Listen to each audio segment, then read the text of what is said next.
যে আমি নবী মুহাম্মদুর রাসূলুল্লাহ সাল্লাল্লাহু আলাইহি ওয়াসাল্লাম তো দুনিয়া থেকে বিদায় নিয়ে চলে যাব, তবে এই দ্বীনি কাজ তো আর বন্ধ থাকবে না। যেই দ্বীন আমি নিয়ে এসেছি, যেই ধর্ম নিয়ে আমি নবী মুহাম্মদ দুনিয়াতে আগমন করেছি, যেই দাওয়াত নিয়ে আমি নবী মুহাম্মদুর রাসূলুল্লাহ সাল্লাল্লাহু আলাইহি ওয়াসাল্লাম আগমন করেছি, এই দাওয়াত, এই দ্বীনি কার্যক্রম বন্ধ থাকবে না। মানুষ দুনিয়াতে চলতে গিয়ে বারবার বিভিন্ন সমস্যার সম্মুখীন হবে, তবে শুনে রাখো দুনিয়ার মানুষ, এই সমস্যার সমাধানের জন্য আমি রাসূলুল্লাহ সাল্লাল্লাহু আলাইহি ওয়াসাল্লাম আমার নিজ হাতে গড়ে তোলা কিছু মানুষকে তোমাদের মাঝে রেখে গেলাম। যদি তোমরা তাকে অনুসরণ করো, তাহলে তোমরা আমি নবী মুহাম্মদকে অনুসরণ করবে।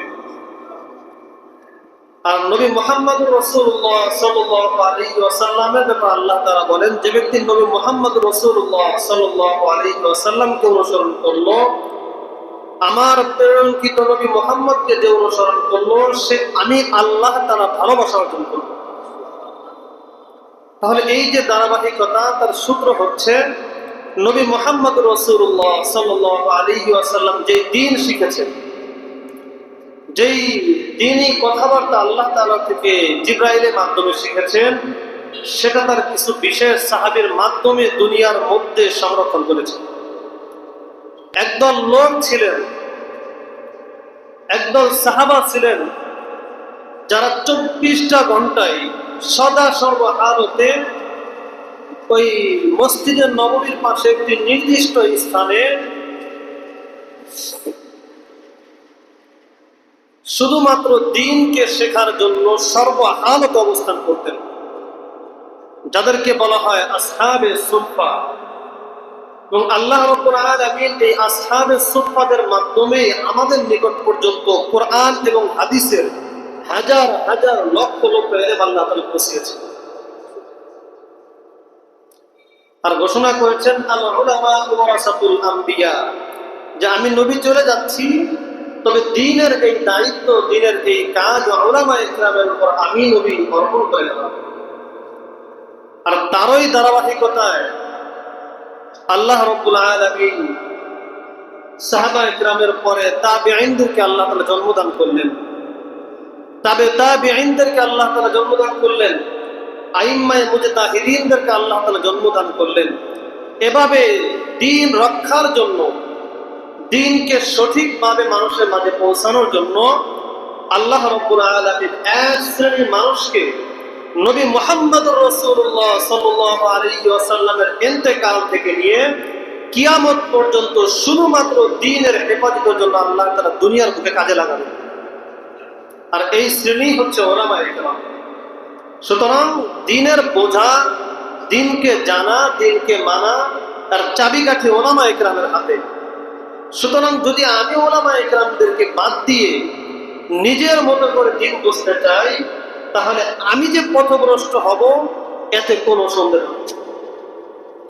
একজন অসুস্থ ব্যক্তি, যার কিডনি ড্যামেজ হয়ে গিয়েছে, ডায়াবেটিস হয়েছে, যে কোনো রোগ তার হয়েছে, সে চিন্তা করলো আমার পকেটে টাকা আছে, দোকানে ঔষধ আছে, বাজারে ঔষধ আছে, আমার যেই ঔষধ মনে চায়, যেটা আমার কাছে পছন্দ হয়, যেটা আমার ভালো লাগে, আমি সেটাই কিনে খাবো। এখানে বাধা দেওয়ার কে? এই দাবি যদি কেউ করে, আর এই নিয়ত যদি কেউ ফার্মেসি থেকে ওষুধ কিনে নিয়ে আসে, তার কিডনি তো ড্যামেজ একটা হয়েছে, এই ঔষধ পান করা দ্বারা সম্পূর্ণ কিডনিটা ড্যামেজ হবে। এই ঔষধ খেলে তার পুরো কিডনি ড্যামেজ হবে। এজন্য অসুস্থ হইলে যেমন ডাক্তারের কাছে যেতে হয়, ডাক্তারের প্রেসক্রিপশন ছাড়া যেভাবে কি করা যায় না, ওষুধ খাওয়া যায় না, ঔষধ সেবন করলে উপকারের পরিবর্তে ক্ষতিগ্রস্ত হওয়ার সম্ভাবনা থাকে, ঠিক তদ্রুপ দ্বীনি মাসআলা মাসাইলকে, দ্বীনি বিষয়াদিকে যদি আমি নিজের মতো করে বুঝতে চাই, আমি তো ঈমান হারা হবই, আমি তো সুস্থ হওয়া দূরের কথা, সঠিক জ্ঞান পাওয়া দূরের কথা, আল্লাহ পর্যন্ত পৌঁছা দূরের কথা, বরং আমি আল্লাহ তাআলা থেকে দূরে সরে শয়তানের বন্ধু হয়ে যাব। এজন্য দ্বীন বোঝার ক্ষেত্রে অবশ্যই কোন একজন বিজ্ঞ আলেম, বিজ্ঞ বিধান ব্যক্তি, ফাকিহ ব্যক্তি যে হন, তার নিকটে গিয়েই দিন বুঝতে হবে। আমার মতো করে দিন বুঝতে চাইলে আমি পথভ্রষ্ট হব। আমার মতো করে আমি ইসলামকে বুঝতে চাইলে আমি পথভ্রষ্ট হব। কোরআনে একটা আয়াত পেলাম আর পড়তে থাকলাম, এটাকে বিধান মনে করলাম। অসংখ্য অগণিত আয়াত এবং হাদিস যেগুলো তেলাওয়াত করলে মানুষের ঈমান হারা হওয়ার সম্ভাবনা আছে। কেন? এক একটা আয়াতের যে এক একটা মাকসাদ, এক একটা আয়াতের যে অর্থ, সেটা বুঝতেও আমার আপনার 100 বছর সময় লেগে যাবে। তার উদাহরণস্বরূপ একটা আয়াত আপনাদেরকে আমি শোনাতে পারি। আল্লাহ রাব্বুল আলামিন বলেন, লাকাদ মান্নাল্লাহু আলাল মুমিনিন ইয বা'আসা ফীহিম রাসূলাম মিন আনফুসিহিম ইয়াতলু আলাইহিম আয়াতিহি, যে আমি আল্লাহ রাব্বুল আলামিন খোটা দিয়েছি। মান্না শব্দের অর্থ হচ্ছে মানুষকে খোটা দেওয়া, তিরস্কার করা। একটা নিয়ামত, একটা জিনিস মানুষকে দান করার পরে, দেওয়ার পরে তাকে যে খোটা দেওয়া। আল্লাহ রাব্বুল আলামিন এখানে নবী পাঠানোর দ্বারা আমাদের উপর যে রহমত করেছেন, যে বিশেষ অনুগ্রহ করেছেন, এই আয়াতের সরল তরজমা যদি আমি করি, অর্থ হবে আল্লাহ রাব্বুল আলামিন আমাদেরকে খোটা দিয়েছেন। অথচ হাদিসে আসছে, যে ব্যক্তি খোটা দিল সে আমার উম্মতের অন্তর্ভুক্ত না। আর আল্লাহ তাআলার সামনে এত বড় একটা শব্দ বলা, এত বড় একটা খারাপ শব্দ আল্লাহর সামনে বলা, এটা আমার তরজমা দ্বারা বুঝে আসবে। কিন্তু যদি আমি তাফসীর পড়ি, উলামায়ে কেরামের দেখানো পথ অনুযায়ী আয়াতের ব্যাখ্যা করি, তখন অর্থ হবে আল্লাহ রাব্বুল আলামিন যতগুলো বিশেষ রহমত বান্দার উপর করেছেন, তার মধ্য থেকে অন্যতম বড় একটা রহমত হলো আল্লাহ রাব্বুল আলামিন আমাদের মাঝে নবী মুহাম্মদকে পাঠিয়েছেন। নবী মুহাম্মদকে পাঠিয়েছেন। আবার কোরআন থেকে সমস্ত বিধান বের করবেন। অসংখ্য আয়াত এমন আছে যেগুলোর বিধান আমাদের মধ্যে এখনো জারি আছে, আমাদের মধ্যে সমাজে প্রচলিত আছে, ধর্মের মধ্যে প্রচলিত আছে, শরীয়তের মধ্যে যার অবস্থান রয়েছে, স্থান রয়েছে, কিন্তু সেই আয়াতগুলো তেলাওয়াতের মধ্যে আসে না। আমরা তেলাওয়াত করি না কেন? এই আয়াতগুলো রহিত হয়ে গিয়েছে, আয়াতগুলো বাদ হয়ে গিয়েছে, কিন্তু আয়াতের যে হুকুম সেগুলো এখনো বাদ হয়ে। অসংখ্য আয়াত এমন আছে যেগুলো তেলাওয়াত করি, কিন্তু সেই তেলাওয়াতকৃত আয়াতের কোনো হুকুম আমাদের জীবনের সাথে সম্পর্কিত নয়। এজন্য মুফাসসিরিনে কেরাম খুঁজে খুঁজে বের করেছেন যে পবিত্র কালামুল্লাহ কতগুলো আয়াত যেগুলো হুকুম আহকাম সম্পর্কিত। উলামায়ে কেরাম বলেন, মুফাসসিরিনে কেরামগণ বলেন, পুরা কোরআনের মধ্যে প্রায় 6500 আয়াতের মধ্য থেকে আল্লাহ রাব্বুল আলামিন শুধুমাত্র 500 আয়াত আল্লাহ তাআলা বিধান স্বরূপ প্রেরণ করেছেন। লক্ষ লক্ষ হাদিস, অসংখ্য অগণিত হাদিস, এই হাদিসের মধ্য থেকে মাত্র 3000 হাদিস আমাদের জীবন সম্পর্কিত, হুকুম আহকাম সম্পর্কিত। এজন্য সহিহ হাদিস পেলেই হাদিসের উপর আমল করা সম্ভব না। সহিহ হাদিস পেলেই তার উপর আমল করতে যাওয়া যাবে না। সহিহ হাদিস পেলেই সেটাকে সহিহ মনে করে পালন করা যাবে না।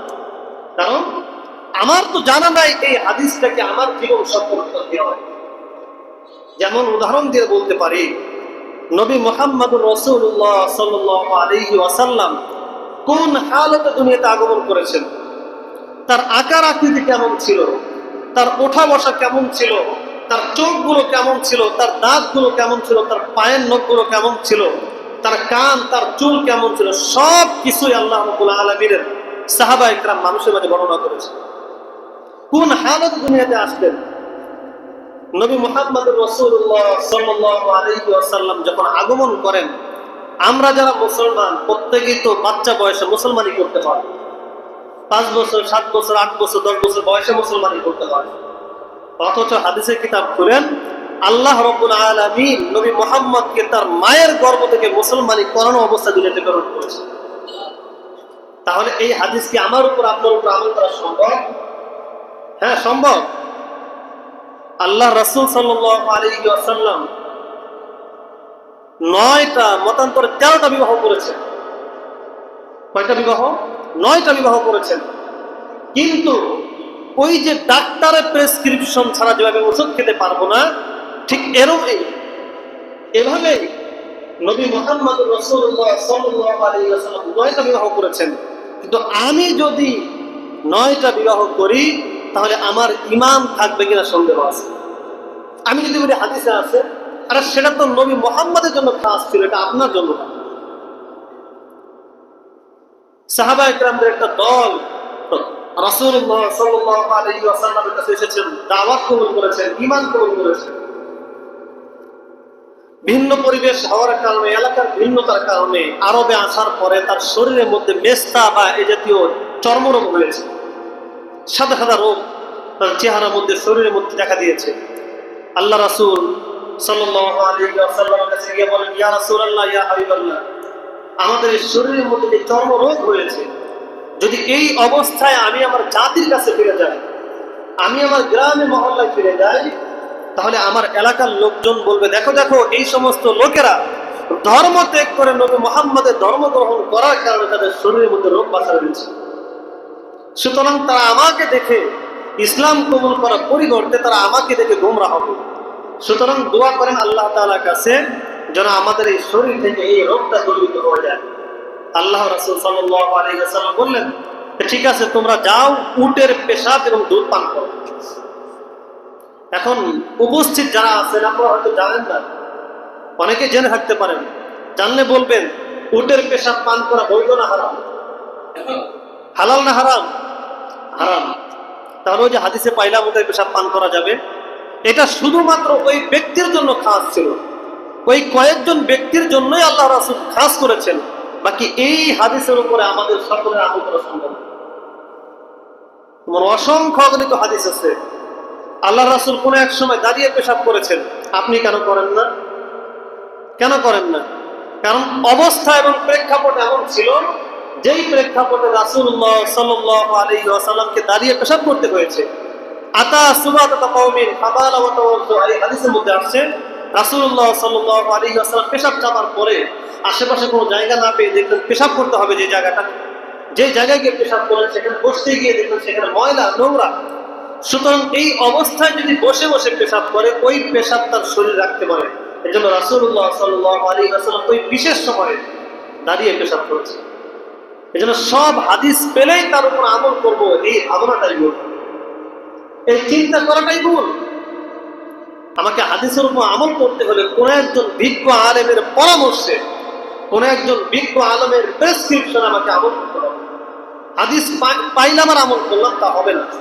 ওই মুহাদ্দিস আলেমের কাছে জিজ্ঞেস করতে হবে, জানতে হবে আমি যে হাদিসটা পাইলাম, যে হাদিসটা আমল করতে চাই, এই হাদিস অনুযায়ী আমল করা আমার পক্ষে সম্ভব কিনা। আল্লাহ সুবহানাহু ওয়া তাআলা আমাদের সকলকে বোঝার তৌফিক দান করুন, সকলে বলি আমিন।